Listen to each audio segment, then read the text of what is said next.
বন্ধুরা, fantasy blaster চ্যানেলে আপনাদের স্বাগত জানাই। এখন আমরা যে ম্যাচটা নিয়ে আলোচনা করব সেটা আগামীকালের নিউজিল্যান্ড ভার্সেস পাকিস্তানের থার্ড এবং ফাইনাল টি-20 ম্যাচ। তো নিউজিল্যান্ড অলরেডি 2-0 সিরিজ জিতে গেছে, কিন্তু তাও আমরা মনে করি যে নিউজিল্যান্ড কোনো চেঞ্জ করবে না প্লেইং ইলেভেনে, কারণ ওদের যে ফাস্ট বোলার আছে তারা অলরেডি অনেক রেস্ট পেয়ে গেছে আগেই। আর অপরদিকে পাকিস্তান একটাই চেঞ্জ করতে পারে সম্ভবত, পাকিস্তান টিমের ফর্মার ক্যাপ্টেন করে খেলাতে পারে শফিকের জায়গায়। তো যাই হোক, কি হবে না হবে, কিন্তু আমরা আপাতত একটা প্রবাবল প্লেইং ইলেভেন আমাদের টেলিগ্রাম চ্যানেলে প্রোভাইড করে দিয়েছি। আপনারা যারা আমাদের টেলিগ্রাম চ্যানেলের সাথে যুক্ত আছেন তারা দেখতে পাচ্ছেন এখানে আমরা প্রোভাইড করে দিয়েছি আমাদের এই টেলিগ্রাম চ্যানেলে অলরেডি স্কোয়াড দেওয়া হয়ে গেছে। তো যারা, এবং আমরা প্রতিটা টিমই এখানে প্রোভাইড করি, যে কোনো ফ্যান্টাসি লিগ আমরা এখানে প্রোভাইড করি এবং সম্পূর্ণ ফ্রিতে আমরা এখানে প্রাইম টিম দিই।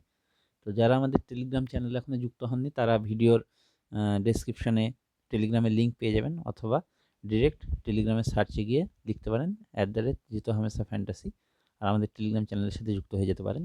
কারণ আমাদের যে কোনো ফ্যান্টাসি লিগের টিম আমরা কিন্তু টসের পরে এবং লাইন আপ আউট হওয়ার পরে টেলিগ্রামে প্রোভাইড করি এবং সম্পূর্ণ ফ্রিতে। তাই আমাদের টেলিগ্রাম চ্যানেলে যুক্ত হওয়াটা অত্যন্ত দরকার। তো যাই হোক, এবার ম্যাচের কথায় আসি। ম্যাচের কথায় আসার আগে একটু পিচ রিপোর্ট বলে দিই। যে পিচ রিপোর্ট হচ্ছে, ওয়েদার কালকে কিন্তু একটু মেঘলা থাকবে, যদিও বৃষ্টি হওয়ার চান্স খুব কম। মেঘলা থাকার কারণে ফাস্ট বোলাররা ফায়দা পাবে সেরকমই আশা করা যাচ্ছে। তা আমরা ফাস্ট বোলাররা যেহেতু ফায়দা পাবে, এবং যেহেতু আমরা ধরে নিচ্ছি যে নিউজিল্যান্ড প্রবাবলি পাকিস্তানকে হোয়াইট ওয়াশ করে দিতেও পারে, সেই কারণে আমরা একটু নিউজিল্যান্ড ফেভারিট টিমটা বানাবো। তো নিউজিল্যান্ড হয়ে Kane Williamson, Seifert, team Southee এরা চরম ফর্মে আছে, যদিও কনওয়ে এখনও নিজেকে প্রমাণ করার সেরকম সুযোগ পেয়ে ওঠেনি। আর পাকিস্তানের তরফে পাকিস্তান শফিকের স্থানে, যেরকম বললাম যে শফিকের স্থানে সরফরাজ আহমেদকে সুযোগ দিতেও পারে সম্ভবত, কারণ ওদের যা হারানোর ওরা হারিয়ে ফেলেছে। তবে এর বাইরে খুব একটা চেঞ্জ ওরা করবে বলে মনে হয় না, ওরা কিন্তু নিজেদের সম্মান রক্ষার জন্য ঝাঁপাবে। যাই হোক, এবার আসি প্রাইম প্রেডিকশনে। নিউজিল্যান্ডের ফিল্টার দিয়ে আমরা প্রথমে নিউজিল্যান্ডের টিমটাকে একটু দেখে নিই।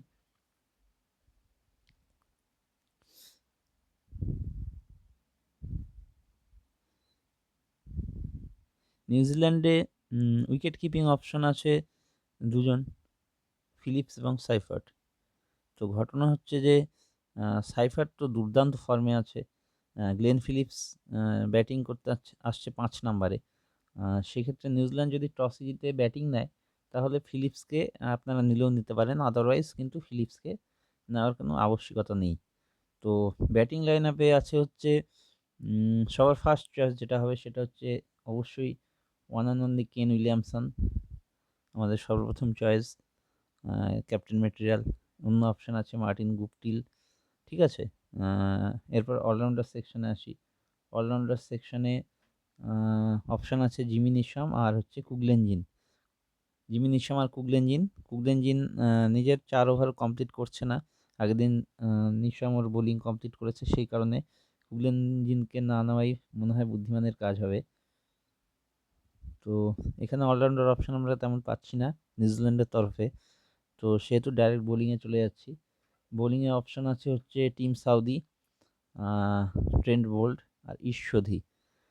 তো 3টে অপশান আছে। তো এখান থেকে আমরা প্রাইম প্লেয়ার যে পাচ্ছি অপশান, সেখানে হচ্ছে সাইফার্ট, ব্যাটিংয়ে উইলিয়ামসন, গুপটিল, অলরাউন্ডারে দেখছি না সেরকম। এদিকে বোলারে হচ্ছে টিম সাউদি, ঈশ্বধি আর বোল্ট। তো এটা হচ্ছে আমাদের নিউজিল্যান্ডের প্রাইম প্লেয়ার সেকশন। এখান থেকে মোটামুটি আমরা 6জন প্লেয়ার পাচ্ছি, ঠিক আছে। এবার সেকশনটা ক্লিয়ার করে দিচ্ছি। সেকশন ক্লিয়ার করে আমরা আসছি পাকিস্তানে। পাকিস্তানে ফিল্ডার লাগিয়ে নিচ্ছি। পাকিস্তানে উইকেট কিপিং অপশন আছে মোহাম্মদ রিজওয়ান। মোহাম্মদ রিজওয়ান কিপার হিসেবে কিছুই করার থাকছে না, ক্যাচও পাচ্ছে না ও। তবে ওপেনিংয়ে আসছে, আপনারা চাইলে ওকে সেই অ্যাসপেক্টে নিতে পারেন, কারণ 20-30 পয়েন্ট মোটামুটি অ্যাভারেজ রিজওয়ান দিচ্ছে। আর নইলে এর বদলে হায়দার আলীকে ট্রাই করতে পারেন। হায়দার আলী মোটামুটি তাগড়া প্লেয়ার, কিন্তু সময় ভালো যাচ্ছে না, ওর এখন কিছু করতে পারছে না। এখন ওর মানে সেই সময়টাও আসছে না। যাই হোক, এর চাইতে মোহাম্মদ রিজওয়ান আছে, মোহাম্মদ রিজওয়ানও ভালো অপশন। তো এখন ব্যাটিং অপশনে, অলরাউন্ডার অপশনে হচ্ছে মোহাম্মদ হাফিজ আছে। মোহাম্মদ হাফিজ কিন্তু আমাদের চোখে থাকবে। মোহাম্মদ হাফিজ আছে অলরাউন্ডার সেকশনে। তারপরে সাদাব খান আছে। সাদাব খান তো অ্যাজ এ ক্যাপ্টেন ওকে কোনোভাবেই আমরা অ্যাভয়েড করতে পারি না। এরপর নিজের বোলিং কোটাও কমপ্লিট করছে। আগের দিন কেউই উইকেট পায়নি, ও উইকেট পায়নি। তো সাদাবকে বাইরে রাখা যাচ্ছে না। বোলিংয়ে অপশন আছে দুজন। সেই দুজনের মধ্যে একজন হচ্ছে শাহিন আফ্রিদি, আরেকজন হচ্ছে হ্যারিস রাউফ। এই দুজন হচ্ছে বোলিংয়ের অপশন। তাহলে আমরা পাকিস্তান টিম থেকে যে প্রাইম প্লেয়ারের লিস্ট পাচ্ছি, সেখানে দাঁড়াচ্ছে হচ্ছে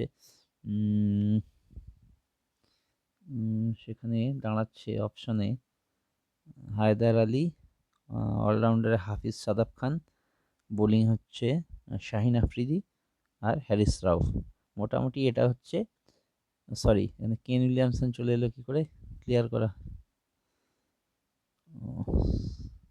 কিছু একটা গন্ডগোল হয়ে গেছে, কি করে এটা সম্ভব।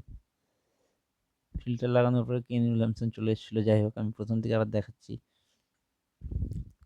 অপশন আছে হচ্ছে হায়দার আলী, তারপরে হচ্ছে হাফিজ সাদাব খান, বোলিং হচ্ছে শাহিন আফ্রিদি আর হ্যারিস রাউফ। এটা হচ্ছে পাকিস্তানের প্রাইম প্লেয়ার লিস্ট। তো এবার আমরা ফাইনাল টিমটাই বানাই। সেকশনটা ক্লিয়ার করে দিচ্ছি। সেকশন ক্লিয়ার করে ফাইনাল টিমে আসছি। ফাইনাল টিম যেটা দাঁড়াবে সেটা হচ্ছে উইকেট কিপিংয়ে Seifert, one and only Seifert. ব্যাটিংয়ে কেন উইলিয়ামসন, মার্টিন গুপটিল আর হায়দার আলী। অলরাউন্ডার সেকশনে হচ্ছে সাদাব খান আর মোহাম্মদ হাফিজ, এই দুজন। নিউজিল্যান্ডের তরফে অলরাউন্ডার কোনো অপশন পাচ্ছি না। বোলিংয়ে হচ্ছে টিম সাউদি, শাহিন আফ্রিদি, ঈশ্বধি, ট্রেন্ট বোল্ট আর হচ্ছে হ্যারিস রাউফ। এই হচ্ছে আমাদের প্লেইং 11। ঠিক আছে, Tim Seifert, Kane Williamson, Martin Guptill, Haider Ali, Shadab Khan, Mohammad Hafeez, ঈশ্বধি, Trent Boult, Tim Southee, Haris Rauf আর শাহিন আফ্রিদি। এখানে ক্যাপ্টেনের অপশন আসি। ক্যাপ্টেনের অনেক অপশন আছে, ভাইস ক্যাপ্টেনের অনেক অপশন আছে। এর মধ্যে প্রথম অপশন পাবলিকও যাদের সাথে যাচ্ছে, সাইফার্ট আছে। 2 নম্বর আছে হচ্ছে উইলিয়ামসন। এরপরে অপশন আছে মার্টিন গুপটিল। তারপরে অপশন আছে মোহাম্মদ হাফিজ। তা আমরা এখানে কারোর সাথেই যাব না, মানে কারোর সাথে যাব না মানে একজনের সাথে তো যেতেই হবে। সবথেকে সেফ যে অপশন, সবথেকে সেফ অপশন হচ্ছে এখানে কেন উইলিয়ামসন আর অলরাউন্ডার হচ্ছে মোহাম্মদ হাফিজ। তা আমরা আপাতত এই কম্বিনেশনে যাচ্ছি। ক্যাপ্টেন করছি কেন উইলিয়ামসনকে আর ভাইস ক্যাপ্টেন মোহাম্মদ হাফিজকে। আমি আবার মেনশন করে দিচ্ছি যে ফাইনাল টিম কিন্তু টসের পর এবং লাইন আপ আউট হওয়ার পরে আপনারা টেলিগ্রামে পাবেন। তাই টেলিগ্রাম চ্যানেলের সাথে অবশ্যই যুক্ত হন। প্রি ইনস্টল থাকলে ফোনে ওখানে সার্চ করুন @জিতো হামেশা ফ্যান্টাসি। আদারওয়াইজ আমাদের এই ভিডিওর ডিসক্রিপশনে টেলিগ্রাম লিঙ্ক আছে, সেখানে ক্লিক করে ডাইরেক্ট জয়েন করুন। আর এরকম ম্যাচের আগে analysis, prime player, prime prediction পাওয়ার জন্য আমাদের ইউটিউব চ্যানেল ফ্যান্টাসি ব্লাস্টার্সকে সাবস্ক্রাইব করুন, লাইক করুন এবং শেয়ার করুন। Thank you.